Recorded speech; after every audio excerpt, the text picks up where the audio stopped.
तो बच्चों कैसे हैं आप सब। बहुत बहुत स्वागत है आपका आज की इस वीडियो में। आज का ये वीडियो बहुत ज़्यादा खास होने वाला है क्लास 12th के बच्चों के लिए, क्योंकि आज की इस वीडियो में हम लोग देखने वाले हैं बच्चों क्लास 12th का जो आपका हिस्ट्री सब्जेक्ट है, हिंदी में बोले तो इतिहास। तो इसका एक इम्पॉर्टेंट हम लोग पेपर देखने वाले हैं बच्चों। चाहे आप इसको प्रैक्टिस पेपर समझ लीजिए, सैंपल पेपर समझ लीजिए या इम्पॉर्टेंट पेपर समझ सकते हैं। जैसा कि आपको पता ही होगा, कल आपका टर्म 2 का पेपर है आपका। जी हाँ बच्चों, टर्म 2 का हिस्ट्री का इतिहास का पेपर है आपका। ठीक है, कल कितनी तारीख है बच्चों? कल है 10 जून 2022 है। कितनी तारीख है? 10 जून 2022 है। और कल आपका पेपर है, इसी के लिए हम लोग एक सीरीज चला रहे हैं जिसके अंदर हम लोग आपको सैंपल पेपर देने का प्रयास करते हैं। तो सैंपल पेपर मैंने 8 आपको दे दिए हैं ऑलरेडी। ये इसी सीरीज का हमारा 9वां वीडियो है, यानी कि 9th सैंपल पेपर मैं आपको इसमें सॉल्व करवा के बताऊंगा इस वीडियो के अंदर। ठीक है, तो वीडियो को पूरा जरूर देखिएगा। आज थोड़ा सा मेरा तबीयत खराब है, ठीक है, फिर भी लेकिन वीडियो बना रहा हूं मैं आपके लिए, क्योंकि आपका पेपर भी इंपॉर्टेंट है। तो थोड़ा सा एडजस्ट कर लीजिएगा बीच में, अगर थोड़ा सा आवाज इधर उधर हो जाता है तो। ठीक है, बाकी सभी बच्चों से रिक्वेस्ट करना चाहूंगा कि वीडियो को पूरा जरूर देखिएगा। मैं देखता हूँ चैनल का जो एक डैशबोर्ड आता है उसके अंदर शो करता है, ठीक है, वाईटी स्टूडियो के अंदर, कि बच्चे कम देखते हैं। ऑन एवरेज अगर हम लोग 30 मिनट का वीडियो बनाते हैं, 30 से 40 मिनट का, तो एक बच्चा कितना मिनट देखता है? 4 मिनट या मैक्स टू मैक्स 5 मिनट तक देखता है। तो मैं आपसे रिक्वेस्ट करना चाहूंगा, जितने भी बच्चे इस वीडियो को देख रहे हैं, पूरा कंप्लीट वीडियो जरूर देखिएगा। ठीक है, कंप्लीट वीडियो अगर आप देखेंगे तो कल जो आपका टर्म 2 का हिस्ट्री का पेपर होने वाला है, इसके अंदर आपको बहुत ज्यादा बेनिफिट मिलेगा बच्चों। तो चलिए वीडियो को शुरू करते हैं। आज सामान्य निर्देश वगैरह ज्यादा चर्चा नहीं करेंगे, डायरेक्ट पेपर अपना सॉल्व करेंगे बच्चों। हिंदी में इसको इतिहास बोलते हैं, इंग्लिश में हिस्ट्री बोलते हैं। इसका सब्जेक्ट कोड रहता है 027, यानी कि 027। इसका जो पेपर होगा ये 2 घंटे का पेपर होगा और 40 नंबर का आपका पेपर आएगा। जो बोर्ड का पेपर होगा वो कुछ इस तरह से आएगा, आप अपनी स्क्रीन पर देख सकते हैं बच्चों। ठीक है, नीचे चलते हैं। सामान्य निर्देश हमने पहले की वीडियोस में चर्चा कर रखी है, मैंने बहुत बार बता दिए सामान्य निर्देश आपको। तो आपको अगर सामान्य निर्देश समझना है तो आप पहले की वीडियोस जाकर के देख सकते हैं। डायरेक्ट क्वेश्चन आंसर्स की तरफ चलता हूं। मैं आ चुका हूं सेक्शन ए के अंदर, जिसके आप हिंदी में खंड क भी बोलते हैं। इसके अंदर आपसे शॉर्ट आंसर टाइप क्वेश्चन पूछा जाएगा, अर्थात 3 नंबर वाले जो क्वेश्चन होते हैं ना आपके 3 मार्क्स वाले क्वेश्चन, ये पूछे जाएंगे इसके अंदर आपसे। ठीक है, तो सेक्शन ए का पहला क्वेश्चन है कि जोतदार कौन थे, वे जमींदारों का विरोध क्यों करते थे। 85वीं बार मैंने ये क्वेश्चन आपसे डिस्कस किया है, एक तरह से कह सकते हैं। ठीक है, मतलब 85वीं बार का मतलब कई बार आपसे डिस्कस किया है। जोतदार कौन होते थे ना बच्चों? ये धनी किसानों का एक समूह हुआ करता था, एक ग्रुप हुआ करता था, जिनको जोतदार कहा जाता था।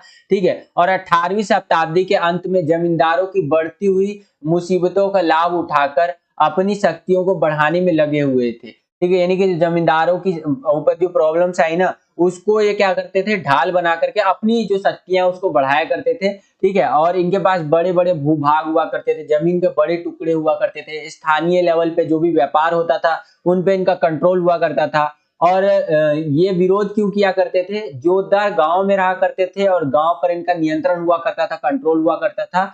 ठीक है, और जमींदारों का ये विरोध किया करते थे, कई तरीकों से विरोध करते थे। जैसे कि जमींदार लोग अगर टैक्स बढ़ाते थे तो भी ये विरोध करते थे, लोगों को उकसाया करते थे गांव वालों को कि आप टैक्स ना दिया करो। ठीक है, तो इस तरह से ये क्वेश्चन आएगा आपका हिंदी मीडियम में, और आंसर आपको इस तरह से लिखना है। 3 नंबर का क्वेश्चन है, तो 80 शब्दों में कम से कम आंसर लिखिएगा बच्चों। ठीक है, और यहाँ पर एक और चीज ऐड करना चाहूंगा बच्चों कि ये जो वीडियो है ये हिंदी मीडियम वाले बच्चों के लिए भी बेनिफिशियल है, प्लस में इंग्लिश मीडियम वाले बच्चे जो है वो भी इस वीडियो को देख सकते हैं। हिंदी में मैं आपको क्वेश्चन आंसर समझा दूंगा और इंग्लिश में दिखा दूंगा कि किस तरह से आपका क्वेश्चन आएगा और किस तरह से आंसर आपको लिखना है बच्चों। ठीक है, तो सेम यही क्वेश्चन अगर आपका इंग्लिश मीडियम में आएगा तो कुछ इस तरह से आएगा। यहाँ पर आप देख सकते हैं जोतदार कौन थे और इस तरह से विरोध किस लिए करा करते थे, और इंग्लिश मीडियम में इस तरह से आंसर आपको लिखना है। ठीक है, आई होप कि ये क्वेश्चन आपको समझ में आ गया होगा। आगे चलते हैं, अगला क्वेश्चन देखते हैं बच्चों। अगला क्वेश्चन है हमारा दूसरा क्वेश्चन कि राजस्व से संबंधित सूर्यास्त कानून क्या था। तो सूर्यास्त विधि के बारे में मैंने जो पेपर नंबर 1 बनाया था उसी के अंदर पूछा था मैंने कि सूर्यास्त विधि क्या थी। बहुत सारे बच्चों ने, लॉट्स ऑफ कह सकते बच्चों ने आंसर दिया था कमेंट सेक्शन में। ठीक है, तो उसी से संबंधित ये क्वेश्चन है हमारा, सूर्यास्त विधि क्या है। तो देखिए, इस्तेमरारी बंदोबस्त के अनुसार जमींदारों के लिए ठीक समय पर राजस्व का भुगतान करना जरूरी था। उसी प्रकार से जो सूर्यास्त विधि होता था ना, इसमें क्या होता था ना कि यदि एक निश्चित टाइम दे दिया जाता था, उस टाइम पे यानी कि एक डेट दे दिया आपको और उस डेट को सूर्य अस्त होने से पहले आपको टैक्स जमा करना होता था। अगर आप टैक्स नहीं देंगे तो आपकी जमींदारी को नीलाम कर दिया जाता था। तो इसी को सूर्यास्त विधि कहा जाता था। ठीक है, तो आई होप कि ये क्वेश्चन आपको समझ में आया होगा। सेम क्वेश्चन अगर इंग्लिश मीडियम में आएगा तो कुछ इस तरह से आएगा, यहाँ पर आप देख सकते हैं। और जो आंसर आपको लिखना है वो कुछ इस तरह से लिखना है बच्चों इंग्लिश मीडियम में। आगे चलते हैं। इसी क्वेश्चन में आपको एक अथवा देखने को मिलेगा, यहाँ पर आप देख सकते हैं कि अगर आपको ऊपर वाला क्वेश्चन नहीं आता है तो नीचे वाला क्वेश्चन आप अटेम्प्ट कर सकते हैं। तो इसके अथवा में देखिए क्या क्वेश्चन पूछा है बच्चों, ध्यान से समझने का प्रयास करते हैं। इसके अथवा में पूछा है कि बंगाल के बाद जो भी क्षेत्र जीते गए वहां कंपनी ने इस्तेमरारी बंदोबस्त लागू क्यों नहीं किया। यानी कि बंगाल के बाद जो भी क्षेत्र अंग्रेजों द्वारा जीते गए तो वहां ईस्ट इंडिया कंपनी ने इस्तेमरारी बंदोबस्त लागू क्यों नहीं किया, क्या कारण था। तो देखिए इसके तहत लगान यानी राजस्व की दरें हमेशा के लिए निर्धारित होती थी, बढ़ाई नहीं जा सकती थी। जो इस्तेमरारी बंदोबस्त था इसके तहत क्या था, जो भी टैक्स था वो फिक्स कर दिया जाता था कि भाई इतना टैक्स आपको देना था और वो आगे बढ़ाया नहीं जा सकता था। ठीक है, 1810 के बाद फसलों की कीमत जो थी ना वो बढ़ने से बंगाल के जमींदारों की आमदनी बहुत बढ़ गई थी, लेकिन कंपनी अब इस बढ़ी हुई आय में दावा नहीं कर सकती थी क्योंकि उसने एक फिक्स टैक्स लगा दिया था कि भाई इतना टैक्स आपको देना है। और जैसे ही फसल की कीमत बढ़ी तो जमींदारों की आमदनी भी बढ़ गई। ठीक है, और जमींदारों की आमदनी बढ़ी तो उसके बाद ये लोग उससे ज्यादा टैक्स नहीं वसूल पा रहे थे। इसीलिए क्या हुआ कि कंपनी अपनी आय बढ़ाना चाहती थी और एक ऐसी राजस्व व्यवस्था चाहती थी जिसमें राजस्व हमेशा के लिए निर्धारित ना हो। ठीक है, इसीलिए हमें देखने को मिला कि बंगाल के बाद जितने भी क्षेत्र जीते गए उसमें इस्तेमरारी बंदोबस्त को लागू नहीं किया गया। तो इस तरह से ये क्वेश्चन आएगा 3 नंबर में और इस तरह से आंसर आपको लिखना है। आई होप कि आपको ये क्वेश्चन समझ में आ गया होगा। सेम क्वेश्चन इंग्लिश मीडियम में आएगा तो कुछ इस तरह से पूछेगा बच्चों, यहाँ पर आप देख सकते हैं। और आंसर जो आपको लिखना है वो कुछ इस प्रकार से लिखना है, ये आप अपनी स्क्रीन पर देख सकते हैं बच्चों। आगे चलते हैं, अगला क्वेश्चन देखने का प्रयास करते हैं। अगला क्वेश्चन है हमारा तीसरा क्वेश्चन कि 1857 के विद्रोह में साहूकार तथा धनी लोग विद्रोहियों के क्रोध का शिकार क्यों बने। जो हमारा 1857 का जो रिवॉल्ट हुआ था यानी विद्रोह हुआ था, उसके अंदर जो साहूकार लोग थे और जो धनी लोग थे, इनके अमीर लोग थे, ये विद्रोही जो लोग हुआ करते थे उनका शिकार क्यों बने, उनके गुस्से का शिकार क्यों बने, क्यों, तो समझने का प्रयास करते हैं। तो इस तरह से लिख सकते हैं कि विद्रोही लोगों द्वारा साहूकारों तथा धनी लोगों को अंग्रेजों का पिट्ठू कहा जाने लगा। मतलब एक तरह से होता है ना चमचा, तो ये लोग भाई चमचे मारो इनको खींच खींच के। ठीक है, इसीलिए लोग क्रोध का शिकार बने विद्रोहियों का। अगला है साहूकारों तथा धनी लोगों को किसानों का उत्पीड़क मानना, यानी कि जो साहूकार लोग हुआ करते थे और अमीर लोग हुआ करते थे वो किसान लोगों को एक तरह से उत्पीड़ित किया करते थे, परेशान किया करते थे, इसीलिए ये लोग अपना बदला लिया करते थे। तो इसीलिए वो लोग इसके क्रोध का कह सकते हैं शिकार बने, साहूकार लोग और धनी लोग। अगला है अधिक ब्याज पर ऋण देना और कठोरता से वसूली करना। ठीक है, जो साहूकार लोग हुआ करते थे और धनी लोग हुआ करते थे वो ज्यादा से ज्यादा इंटरेस्ट रेट पे क्या किया करते थे, लोन दिया करते थे। ठीक है, कर्जा दिया करते थे और बिल्कुल कठोरता से निकालते थे। भाई तू पैसा नहीं देगा, चल तेरी ये जब्त कर लूंगा, वो जब्त कर लूंगा। इस तरह से लोग क्या करते थे कि मतलब पैसा निकाला करते थे, जिस कारण से क्या हुआ, जो विद्रोही लोग थे उसके अंदर किसान वगैरह भी थे, सारे वर्ग के लोग शामिल थे। तो ये लोगों का गुस्सा जो है ये साहूकार और अमीर लोगों पर बरसा बच्चों। ठीक है, अगला है भारतीयों के विरुद्ध अंग्रेजों ने सैनिक व आर्थिक सहायता देना। ठीक है, तो ये भारतीय लोगों के विरुद्ध जो सैनिक सहायता दी गई साहूकारों और धनी लोगों के द्वारा, तो इस कारण से भी गुस्सा टूट पड़ा उनके ऊपर। तो इस तरह से ये क्वेश्चन आएगा और इंपॉर्टेंट क्वेश्चन आ सकता है और आंसर इस तरह से लिखना है आपको। सेम क्वेश्चन इंग्लिश मीडियम में कुछ इस तरह से पूछा जाएगा, ये आप अपनी स्क्रीन पर देख सकते हैं और आंसर आपको कुछ इस प्रकार से लिखना है। ठीक है, आगे चलते हैं, अगला क्वेश्चन देखते हैं। काफी इंपॉर्टेंट क्वेश्चन है ये चौथा क्वेश्चन कि ये गिलास फल चेरी जो है एक दिन हमारे ही मुंह में आकर गिरेगा। इस जो ये जो कथन है, ये वक्तव्य है, इसका आशय स्पष्ट करना है आपको। तो देखिए इसका आशय ये है कि 1851 में जो गवर्नर जनरल लॉर्ड डलहौजी द्वारा अवध के रियासत के बारे में कहा गया था ये चीज कि अवध पर कब्जे में अंग्रेजों की दिलचस्पी बढ़ने लग गई है और नील और कपास की खेती के लिए उपयुक्त जमीन भी यहाँ पर है। ठीक है, अवध को उत्तर भारत के एक बड़े बाजार के रूप में देखा जाने लगा और 1856 में अवध को कब्जा लिया गया। ठीक है, तो इस संदर्भ में इस प्रकार से आपको आंसर देना है कि ये जो चीज है ना अवध, एक टाइम पे हमारे ही मुंह में आके गिरेगा। ठीक है, तो इस तरह से ये क्वेश्चन काफी इंपॉर्टेंट है और इस तरह से आंसर देना है, 3 नंबर में पूछ सकता है। सेम क्वेश्चन इंग्लिश मीडियम में आएगा तो इस तरह से इंग्लिश मीडियम में पूछेगा ये क्वेश्चन और आंसर जो आपको देना है कुछ इस प्रकार से देना है बच्चों। ठीक है, आगे चलते हैं, अगला क्वेश्चन देखते हैं। अब हम लोग आ गए हैं सेक्शन बी के अंदर, जिसको हिंदी में आप खंड ख भी बोलते हैं। इसके अंदर हमसे लॉन्ग आंसर टाइप क्वेश्चन पूछे जाएंगे, यानी कि आपसे जो बड़े बड़े नंबर के क्वेश्चन होते हैं ना, बोले तो 6 नंबर वाले क्वेश्चन, 6 मार्क्स वाले जो क्वेश्चंस होते हैं हमारे, वो पूछे जाएंगे। ठीक है, तो 6 मार्क्स वाले क्वेश्चंस का आंसर आपको 150 से 200 शब्दों में देना है, ध्यान रखिएगा। तो समझते हैं बच्चों 6 नंबर वाले क्वेश्चंस कैसे पूछा है हमसे। ठीक है, तो पहला क्वेश्चन है, 5वां क्वेश्चन, कि राजमहल की पहाड़ियों में संथालों के बसने का पहाड़ी लोगों के जीवन तथा अर्थव्यवस्था पर इसका क्या प्रभाव देखने को मिला, और ये भी बताइए कि इससे संथालों की जीवन और अर्थव्यवस्था में क्या बदलाव आए थे।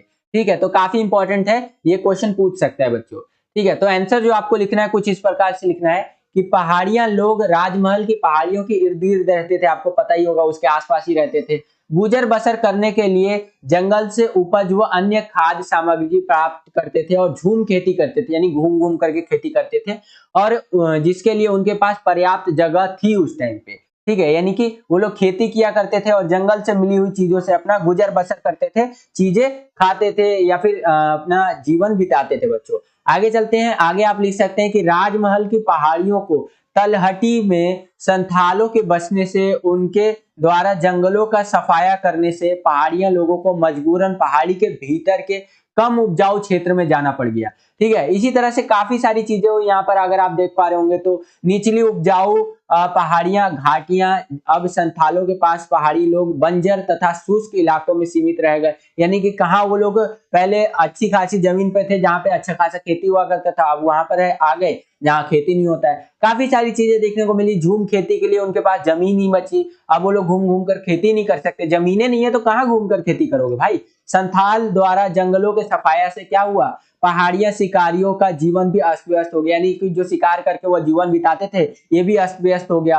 अगला है, संथाल लोगों ने पहले वाली खाना बदोशी जिंदगी छोड़ दी, यानी कि पहले खाया करते थे, ये वाली जिंदगी छोड़ दी, अब वो और भी काम करने लगे। तो इस तरह से इस क्वेश्चन का आंसर लिखना है। 6 नंबर में क्वेश्चन पूछा जा सकता है बच्चों। सेम क्वेश्चन इंग्लिश मीडियम में कुछ इस प्रकार से आएगा और जो आंसर आपको लिखना है वो कुछ इस प्रकार से लिखना है, यहाँ पर आप देख सकते हैं बच्चों, इस तरह से आंसर आपको लिखना है। ठीक है, आगे चलते हैं, अगला क्वेश्चन भी काफी इंपॉर्टेंट है, ध्यान से समझने का प्रयास कीजिए इसको, कि अफवाहें तभी फैलती है ना जब वे लोगों में संदेह तथा गहरा भय उत्पन्न करे। 1857 के विद्रोह के संदर्भ में यह कथन कहां तक सत्य है। तो यानी कि अफवाहें तभी फैलती हैं जब जो लोगों में संदेह तथा गहरा भय हो, यानी कि उनका अंदर डर हो, किसी चीज का डर होगा तभी तो अफवाह फैलेगा ना भाई।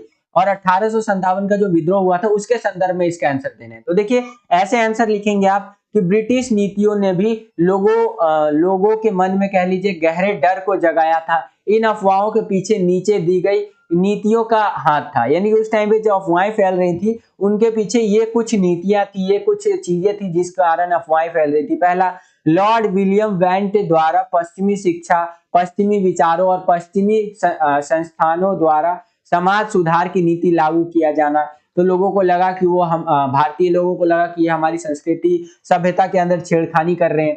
अगला है, अंग्रेजी माध्यम के स्कूल, कॉलेज और विश्वविद्यालय की स्थापना करना। इंग्लिश मीडियम में स्कूल बनाया गया, कॉलेज बनाया गया और यूनिवर्सिटीज बनाया गया। ठीक है, सती प्रथा समाप्त कर दिया गया, विधवा विवाह को वैधता दे दी कि विधवा लोग भी विवाह कर सकती हैं। ठीक है, रूढ़िवादी लोगों द्वारा इनका विरोध किया गया और ईसाई मिशनरियों द्वारा ईसाई धर्म का प्रचार देखने को मिला। दत्तक पुत्र को अस्वीकार करना, यानी कि अगर आप किसी को अडॉप्ट करते हैं, इस तरह से कोई आपका पुत्र नहीं है तो वो चीज मान्य नहीं होगा। गाय और सुअर की चर्बी वाले कारतूस का प्रयोग, तो ये सारे ही ये चीजें आप नीतियां लिख सकते हैं जिस टाइम जो इस क्वेश्चन के संदर्भ में आप आंसर के रूप में लिख सकते हैं बच्चों। ये क्वेश्चन काफी इंपॉर्टेंट है और इस क्वेश्चन से संबंधित इस क्वेश्चन से संबंधित अगर आपको आंसर लिखना है तो इस तरह से आंसर आप लिख सकते हैं और काफी बार ये क्वेश्चन पूछा जा चुका है बच्चों, ध्यान रखिएगा। सेम क्वेश्चन इंग्लिश मीडियम में कुछ इस तरह से पूछा जाएगा, यहाँ पर आप देख सकते हैं इस तरह से क्वेश्चन आएगा और जो आंसर आपको लिखना है वो कुछ इस प्रकार से इंग्लिश मीडियम में लिखते हुए चलना है। वीडियो को पॉज करके आप पढ़ भी सकते हैं बच्चों।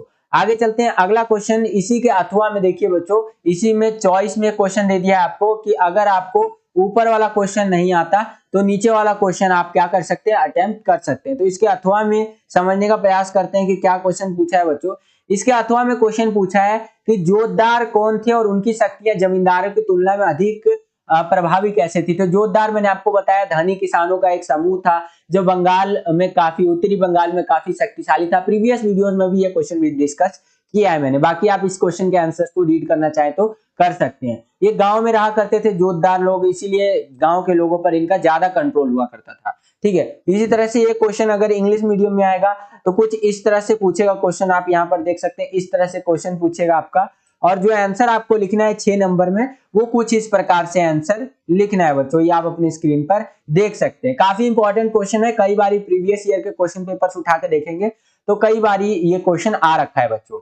ठीक है, आगे चलते हैं। अगला क्वेश्चन देखिए, काफी इंपॉर्टेंट है ये वाला भी, कि हम कैसे कह सकते हैं, यहाँ पर देखिए हम कैसे कह सकते हैं कि अकबर ने सूझबूझ के साथ अभिजात वर्ग में शक्ति संतुलन बनाए रखा। यानी कि जो मुगल उस टाइम पे दौरा चल रहा था, मुगल काल चल रहा था, तो उस टाइम पे जो अकबर आए तो उसने अभिजात वर्ग यानी कि जो अमीर वर्ग होते हैं या ऑफिशियल्स होते हैं, जैसे भी गवर्नमेंट ऑफ इंडिया के ऑफिशियल्स यानी कि अधिकारी देखने को मिलेंगे, तो जो मुगल का अधिकारी वर्ग था उसके अंदर एक तरह से संतुलन बना करके रखा अकबर ने, बैलेंस बना करके रखा। ठीक है, तो इसका आंसर कुछ इस तरह से लिख सकते हैं कि अकबर ने पहले मुगल अभिजात वर्ग में तुरानी, ईरानी और 1560 के अकबर द्वारा भारतीय मूल के 2 शासकीय समूह राजपूत तथा शेख ज्यादा भारतीय मुसलमानों को भी शामिल करने का प्रयास किया गया। इससे क्या हुआ, अभिजात वर्ग को नियंत्रित किया गया। यानी कि अकबर ने क्या किया कि अभिजात वर्ग को यानी कि जो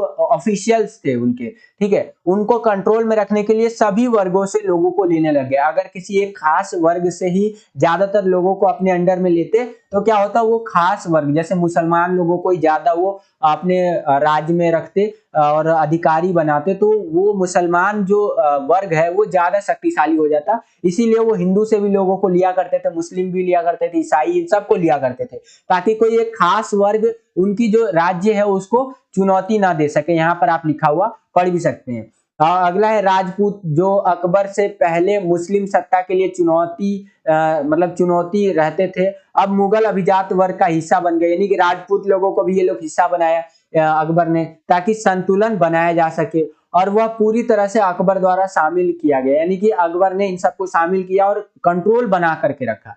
तो इस तरह से आपको आंसर लिखना है। सेम क्वेश्चन इंग्लिश मीडियम में कुछ इस प्रकार से आएगा, आप यहाँ पर देख सकते हैं, और जो आंसर आपको लिखना है वो कुछ इस प्रकार से आंसर आपको लिखना है बच्चों, ये आप अपनी स्क्रीन पर देख सकते हैं। तो आई होप कितना आपको समझ में आ गया होगा, इस तरह से आंसर आपको लिखना है।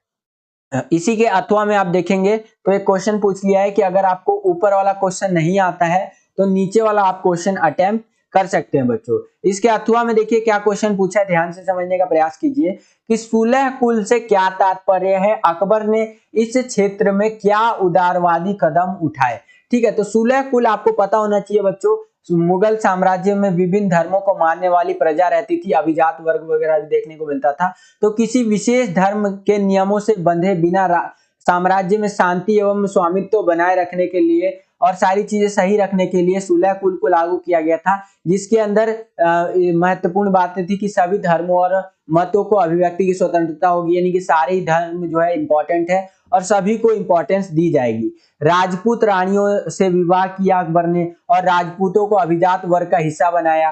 तीर्थ यात्रा, जजिया कर और जो आपका तीर्थ कर और जजिया कर जो भी होता है ना, ये समाप्त किया। ठीक है, दूसरे धर्मों के मताबलियों के उपासना स्थलों के निर्माण के लिए और मरम्मत के लिए अनुदान दिया। सुलह कुल के नीति का ही ये सारे चीज हिस्सा था। तो सुलह कुल के अंदर मैंने पहले भी एक्सप्लेन कर रखा है, अकबर ने क्या किया था, सभी जाति धर्मों को एक साथ लाने का प्रयास किया था। सेम क्वेश्चन अगर इंग्लिश मीडियम में आएगा तो कुछ इस तरह से पूछेगा, आप यहाँ पर देख सकते हैं, और जो आंसर आपको लिखना है वो कुछ इस प्रकार से आंसर आपको लिखना है, ये आप अपने स्क्रीन पर देख सकते हैं। काफी इंपॉर्टेंट क्वेश्चन है और कई बार ये पेपर में पूछा गया है। आगे चलते हैं, अब हम लोग आ गए हैं बच्चों सेक्शन सी के अंदर, जिसको हिंदी में आप खंड ग भी बोलते हैं। इसके अंदर आपसे स्रोत आधारित क्वेश्चन यानी कि जो सोर्स बेस्ड क्वेश्चन होते हैं ना, ये पूछे जाएंगे। 8वां और 9वां क्वेश्चन ये स्रोत आधारित होगा। ये दोनों क्वेश्चन 4-4 नंबर वाले होंगे, बोले तो 4 मार्क्स वाले जो क्वेश्चन होते हैं ना, ये होंगे ये। ठीक है, तो चलिए समझते हैं बच्चों स्रोत आधारित क्वेश्चन किस तरह से पूछा है। तो 8वां क्वेश्चन है स्रोत आधारित। यहाँ पर बादशाह नामा का सफर जो है इससे ये स्रोत दिया गया आपको। और ये जो स्रोत है चैप्टर नंबर 9 जो है शासक और इतिवृत्त एनसीईआरटी का चैप्टर नंबर 9, इससे ये स्रोत लिया गया है। तो हम लोग डायरेक्ट स्रोत की ओर चलेंगे, मतलब स्रोत के क्वेश्चन आंसर्स की ओर। आपको ये स्रोत पढ़ना है तो वीडियो को पॉज करके पढ़ सकते हैं। तो चलिए समझते हैं। 1 नंबर का क्वेश्चन है बच्चों की पांडुलिपियों से क्या अभिप्राय है। तो हाथ से लिखी हुई जो पुस्तकें हुआ करती थी मुगल काल में, उसको पांडुलिपि कहा जाता था। ये क्वेश्चन आएगा आपका 1 नंबर का बच्चों, ठीक है। उसके आगे चलें तो अगला क्वेश्चन है, यहाँ पर आप देख सकते हैं 8.2 में कि अवध के नवाब ने जॉर्ज तृतीय को पांडुलिपि क्यों भेंट की। तो भेंट कर, ये भी क्वेश्चन आपका 1 नंबर का पूछा जाएगा, ठीक है। तो ये क्यों भेंट किया जॉर्ज तृतीय को, तो मुगलों के अधीन बहुमूल्य पांडुलिपियों की भेंट एक स्थापित राजनयिक प्रथा थी, यानी पांडुलिपि भेंट करना एक राजनीतिक प्रथा ही थी उस टाइम पे। इसी का पालन करते हुए अवध के नवाब ने जॉर्ज तृतीय को पांडुलिपि भेंट की। अगला क्वेश्चन देखिए, अगला क्वेश्चन 8.3 में ये 2 नंबर का क्वेश्चन है बच्चों, ध्यान रखिएगा, ठीक है। पहला और दूसरा 1-1 नंबर का, और 8.3 यानी कि 8.3 कह लीजिए 9.3 जो क्वेश्चन होगा आपका ये 2 नंबर का होगा। इसी तरह से हमारे 4-4 नंबर का क्वेश्चन बनेगा, ठीक है। तो 8.3 में क्वेश्चन पूछा है कि बादशाह नामा के लेखक कौन थे और यह किसके शासनकाल से संबंधित है। तो बादशाह नामा के लेखक अब्दुल हमीद लाहौरी थे, और ये जो है ना शाहजहां के शासनकाल का इतिहास इसके अंदर दर्ज है बादशाह नामा के अंदर, ठीक है। आई होप कि क्वेश्चन आपको समझ में आया होगा। सेम क्वेश्चन अगर आपका इंग्लिश मीडियम में आएगा तो इस तरह से आएगा, आप यहाँ पर देख सकते हैं। ये सोर्स रहेगा आपका, ये आप पढ़ना चाहते हैं तो पढ़ सकते हैं। इस तरह से जर्नी ऑफ करके दे रखा है, और सोर्स जो लिया गया है यहाँ पर आपका 9th लेसन जो है आपका एनसीईआरटी का, उससे लिया गया है, हिस्ट्री का 9th लेसन। और जो क्वेश्चन आपसे पूछेगा वो कुछ इस तरह से पूछेगा। यहाँ पर आप वीडियो को पॉज करके पढ़ना चाहते हैं तो पढ़ भी सकते हैं। इस तरह से आपसे क्वेश्चन पूछेगा बच्चों, ठीक है। 8.3 में यहाँ पर आप देख सकते हैं। आगे चलते हैं, अब हम लोग आ गए 9वें क्वेश्चन की ओर। 9वां क्वेश्चन जो है आपका, इसका जो स्रोत लिया गया है चैप्टर नंबर जो 15वां है संविधान का निर्माण, इस चैप्टर से लिया गया है बच्चों, ठीक है। और इसके अंदर जो क्वेश्चन पूछा है वो कुछ इस तरह से पूछा है। 9.1 में 1 नंबर का क्वेश्चन है कि हिंदुस्तानी भाषा किन 2 भाषाओं का मिश्रण है। तो हिंदी और उर्दू भाषा का। अगला क्वेश्चन है कि गांधी कौन सी भाषा को राष्ट्रीय भाषा बनाना चाहते थे। तो हिंदुस्तानी भाषा को, सॉरी, ठीक है। अगला क्वेश्चन है 2 नंबर के लिए कि राष्ट्रीय भाषा की कोई 2 विशेषताएं बताइए। तो राष्ट्रीय भाषा समृद्ध और शक्तिशाली होनी चाहिए, और ये मानवीय विचारों और भावनाओं को अभिव्यक्ति दे सके, ऐसी भाषा होनी चाहिए। आई होप ये क्वेश्चन समझ में आया होगा। सेम क्वेश्चन इंग्लिश मीडियम में कुछ इस तरह से आएगा, और जो आपको यहाँ पर आप देख सकते हैं इस तरह से ये सोर्स जो है चैप्टर नंबर 15वां जो है lesson number 15 making of the constitution NCERT का चैप्टर नंबर 15वां एनसी हिस्ट्री का है, तो इससे लिया गया है। इस सोर्स को आप पढ़ना चाहते हैं तो पढ़ सकते हैं। मैं डायरेक्ट क्वेश्चन आंसर की तरफ चलूंगा। कि क्वेश्चन है कि Hindustani language is a mixture of which two languages. तो हिंदी एंड उर्दू लैंग्वेज का। अगला है 9.2 में कि which language did Gandhi ji wants to make the national language. तो हिंदुस्तानी भाषा को वो राष्ट्रीय भाषा बनाना चाहते थे। अगला है right any 2 characteristics of national language. तो यहाँ पर आप देख सकते हैं इस तरह से 2 नंबर में आपको लिखना है। आगे अब हम लोग आ गए बच्चों सेक्शन डी के अंदर, जिसको हिंदी में आप खंड घ भी बोलते हैं। मानचित्र आधारित प्रश्न पूछे जाएंगे इसके अंदर। 2 नंबर का मैप वाला क्वेश्चन आएगा, ध्यान रखिएगा, ठीक है। तो 10वां क्वेश्चन है मैप वाला, यहाँ पर आप देख सकते हैं। ये मैंने कई बार करवा भी रखा है कि लखनऊ 1857 के विद्रोह का एक मुख्य केंद्र लखनऊ को आपको लोकेट करना है।